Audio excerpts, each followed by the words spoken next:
YouTube, Crown Vic Nation. What's happening, everybody? Want to say thanks to all the new subscribers. I see you guys coming in slowly but surely. Like I say, this is going to be the most relatable channel you can come across. DIY. Some things I understand can be overwhelming, but if you got hands in the brain, man, I think it could be done. I mean, even if you fail, I think at least you tried. There's nothing wrong with, if you find a good, reliable person to do your work, there's nothing wrong with that either, But here, I'm just trying to show you guys, if you get yourself a Ford Crown Victoria manual for whatever year you have, some years can be crossed, some years can't, even though these Crown Vics all look the same. So um, just want to show you. As I stated in a couple of videos, I was waiting on parts, and here you have parts. So we love those when you get those mail packages. So I just want to explain to you, this is a brand new reverse pin, 3-ring pin. As you can see, they count the rings because you can go down on 1 ring, and it's just the distance of the tip from here that is the difference. A 3-ring came out of this transmission, so I'm simply putting the 3-ring back. They send you a new cap for that also. And I want to talk about this. This is the Overdrive Servo with the pin spring.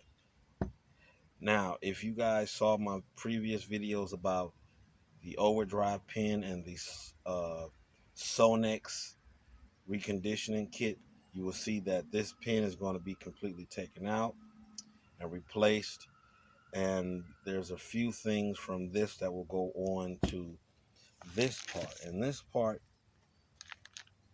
is a high performance part. It is a super servo. Now, I did not get, as you can see from previous videos, my 1-2 accumulator piston and 2-3 accumulator piston are the stock style pistons. Those, at this point, I didn't feel like it was necessary to get those, but I felt it was necessary to get the Overdrive Servo because the Overdrive gets used so much, and that's why the Sonex kit comes with the pin and O-rings, because this servo will almost quadruple the amount of times it goes up and down in the board to engage overdrive versus the reverse pin. So I got this as a simple complement to the Sonex kit. And also, since I'm here, I want to show you guys about the oil pan modification that I was talking about in order to run a high volume oil pump and pickup tube, because the pickup tube that comes with the Cobras, and I believe that's only the Cobras. You can buy it at the pump aftermarket, but most of the time you need to buy an actual pan.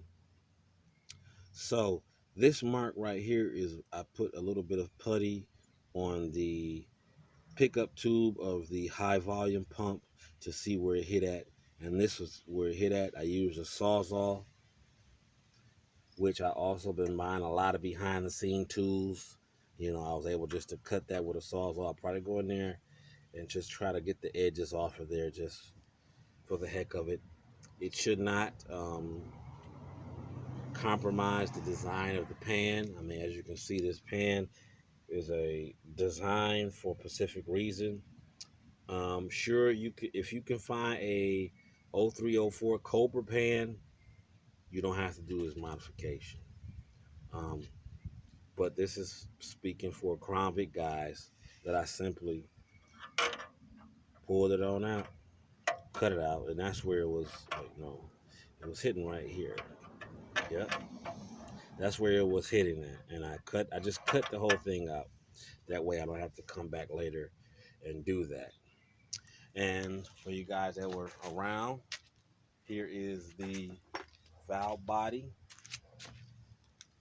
It's all together, ready to go, ready to shift like a bat out of hell.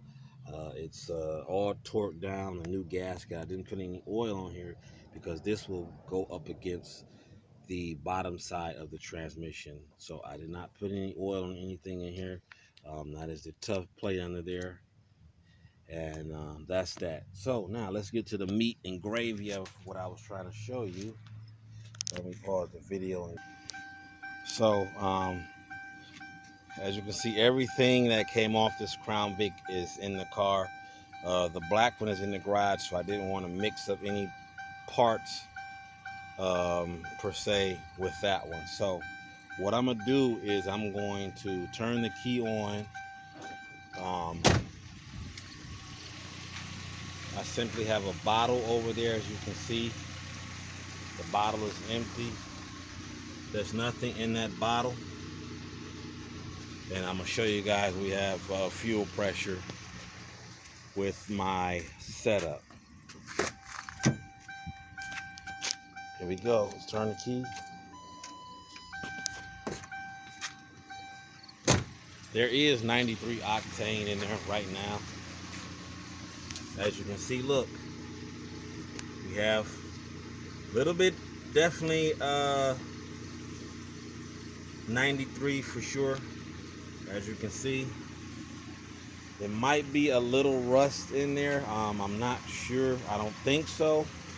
Definitely was E85 used, and that's specifically why I use 93. I'm gonna flick it one more time. And I'm gonna show you how I wired up the pump.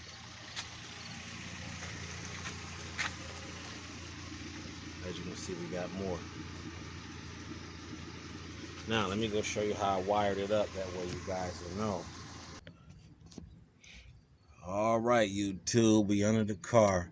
As you can see, it comes from up over here, comes up under the frame, comes across, and I put the wires together exactly how I told you they was trying to go. Ground wire right here, straight from the battery. It goes straight to the pump hat. Okay, that's straight from the battery. You could take this and ground this to somewhere up here, or a clean piece of metal. I'd rather just know I have a clean ground, you know, going straight to the battery. Now we have the thicker wire, which, you know, there's only a black and then a red thick one on the AEM harness, and this comes from that red thicker one. It goes straight to the pump, and then, as I stated, from up here, well, that's the fuel sending unit and all that right here, these three. And then we have what is the most important is our trigger wires, which are the two black ones. And as I stated in a previous video, you can use those trigger wires either or. Like this wire can be over here, going to here, this wire can be over here. So these wires can be crossed, as you know, it doesn't matter. As long as you have a power and a ground. And this is the original power and ground that originally went straight to the pump. So that's what I was saying. This is your trigger wires that go to the relay, that tell the relay to turn on this red hot wire right here. And this hot wire goes straight to the pump. So if you guys, shout out to GP, because I was confused too until he showed me. Shout out to GP, you know, for showing me originally, because I was like, what in the world? But like I said, if you guys need it explained, It's no problem. Also, I did not have to originally cut this wire right here. I didn't realize that, but I did. So that's why that is cut. As you can see, there's no connector on there as far as like the female and female, because this could have stayed together. So like I say, you have your two trigger black wires, ground coming from the battery, and power coming from the relay. So that's how that works. Fuel line is hooked back up. This has been sitting for a while, so I expect with E85 it to be a little bit, could be a little rust in there, but I'm not concerned about that. I'll probably stick a dry fuel treatment or something in there to clean it out. So that's no big deal. So um, I want to start a little series on my channel called Quick Tip of the Day. And like I say, it could be related to multiple vehicles, not just the Crown Vic, but just from my experience on having many Crown Vics that you guys know. I had about 5 Crown Vics. I own 2 at this point, so I could probably give you. I've been through every issue with a Crown Vic that you can think of. So, um, one, this is the stock fuel pump. As you can see, the filter is way different than the AEM's pump. Um, and these can cause hesitation. I would use a 75,000 miles as my point of high mileage, that these definitely have to be changed. You can do what I did or get a new stock one.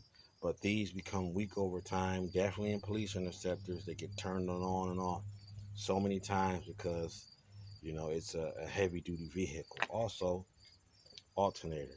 If your alternator is not um, producing the voltage that it should, it will not produce a check engine light or a change alternator light. I have had one that went completely out, and you will notice that. But if this alternator is not operating at its proper voltage, it is, like I say, it will not pull a light until it's completely gone. So even if it's 50% strength and you're noticing hesitation, you know, the alternator, fuel pump, and a brand new battery, along with spark plugs. You can probably stick with the coils, the factory coils. They do excellent for a long time. So if you guys are experiencing any hesitation or higher RPM stalling, well not stalling, but just the vehicle feel like it doesn't want to go when you got it full throttle, these 3 are going to be your culprit, along with a full tune-up. So I just want to give you guys that right quick. The DIY channel, the best channel on YouTube. We're not doing no corny things, no goofy things. We're doing straight facts. We're going to have fun eventually, but stay tuned. Appreciate all the subscribers. And if you got any questions, just let me know. Thanks, YouTube, Crown Vic Nation, checking out.